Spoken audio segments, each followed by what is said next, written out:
Guys and guys, in today's episode we are gonna looking at 10 unknown football rules, things that you usually don't encounter in regular football games. And no matter how informed you think you about football, I'm sure here's a bunch of rules you're gonna hear about for the first time. Let's go.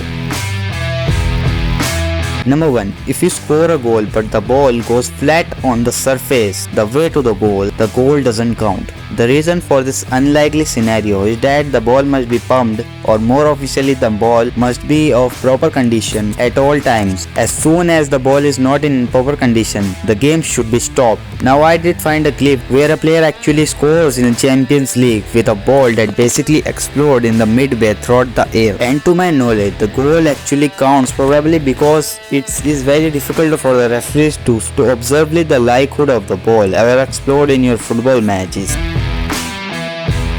Number 2. Yellow card for an illegal celebration. Even if the goal is disallowed or for some reason, the football lawmakers felt the need to add this rule for the 2019-20 season, as the same suggests. If you score a goal, for example, take your shirt off and you celebrate whatever, check this allow, your goal value are still gonna be booked for an illegal celebration according to the rule makers. This is because the impact is same as the goal was avoided. So don't get angry if you celebrate illegally, get a yellow card and your goal won't even count.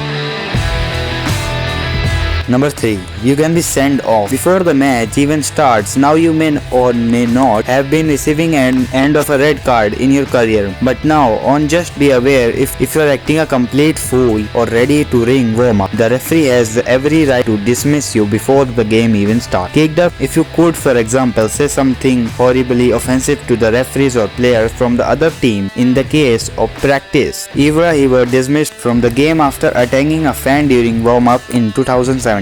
Once again, this is a rule most of us don't ever have to worry about as long as behave properly before and after kickoff. Number 4. The amount of players allowed to take penalty kicks in the shootout must be equal for both teams. In simple language, this means that if a player from team A gets off during the actual playing time and we go to penalties, team B then has to exclude one of their players from the shootout as well. This happened, for example, in the 2006 World Cup between Italy and France. I'll go with you a bit of time. Try and guess which player from Team Italy missed penalty shootout because of this rule. But to run throughout the whale, think Zidane was very famously sent off in the 110th minute of the game, since France had only 10 penalty players on pitch. Going into the penalty team, Italy had to exclude a player from the shootouts. Did you guess who it was? Well, the correct answer is Katsua, finished the 420 minutes but didn't stand with the rest of Team Italy in the center of the circle during penalties because of this very rule, but I'm pretty sure he is that happy with the final outcome.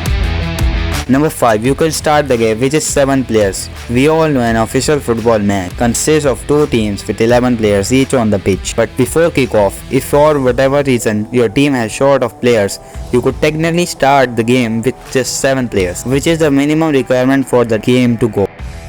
For the same reason, in the 11 team decide your own field, team can be get of maximum 4 red cards. 5th one would stop the game, as you would then have less than 7 players on the pitch. Keep in mind that this rule does not include substitutes players. They can get as many red cards possible. So as long as you have 7 illegal players on the pitch, the game can start and go on the ML. Although it would probably not be a lot of fun to the game start already 4 players down.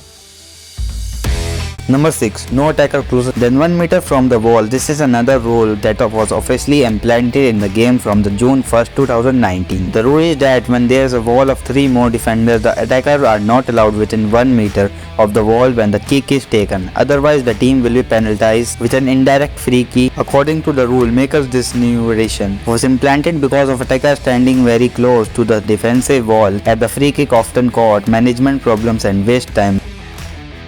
There's no legitimate tactical justification for attackers to be in the wall, and their presence against the spirit of the game and often damage to image of games. So from now, unfortunately, not allowed within 1 meter of the wall when your team has a free kick. If you notice your opposite team breaking this rule, your game gotta tell the referee to check out our video. Number 7. You can score an own goal from a free kick or throwing. In fact, you will never score an own goal directly with any kind of play that restarts the game, whatever it a free kick, corner kick, goal kick, throwing or penalty kick. But if you do play the ball into your own net, basically the ball crossed the goal line without anyone else touching it, since the touch was the last one of a corner kick, should be given to the opposing team. So to put in simple language, if you take a free kick and score an own goal without anyone else touching the ball, as embarrassing as the moment would be, goal shooting counts again. This one of those rules are most unlikely. Never gonna experience unless something insane happened, but regardless, it's a fun one to know.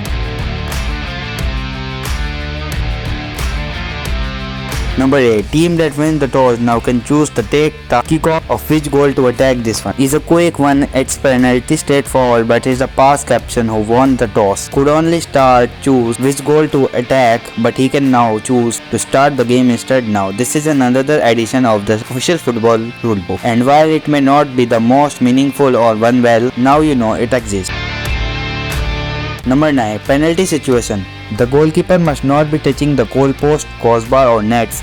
They must be not moving short. The referee should not signal the penalty kick to be taken if, for example, the goalkeeper is snagging the crossbar and try to imitate the penalty taker and the goal starts shaking. Now at least don't ever recall seeing the referee delaying the penalty kick. You need to aware of this one.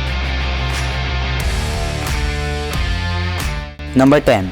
Goalies can hold the ball maximum of 6 seconds. Many of us know that after catching the ball, goalkeepers can't officially hold the ball forever. That would be stupid. And the official time is set is 6 seconds. While most of times rule is not super heavily enforced, usually it's just to cause the opponent players to get frustrated. For example, this incident with Mini and holding the ball way too long result is an indirect free kick to the opposite team. Still, it's quite rare to see the referees penalizing this action. But now you know about the 6-second rule. And that's it for the 10 quite strange rules we mostly likely haven't heard of football. Before, let us know in the comment down below what other strange rules you are aware of, and smash the like button if you enjoyed this episode. And before you leave, you can make us super happy by subscribing our channel for more videos like this one. And with those words, I'm out.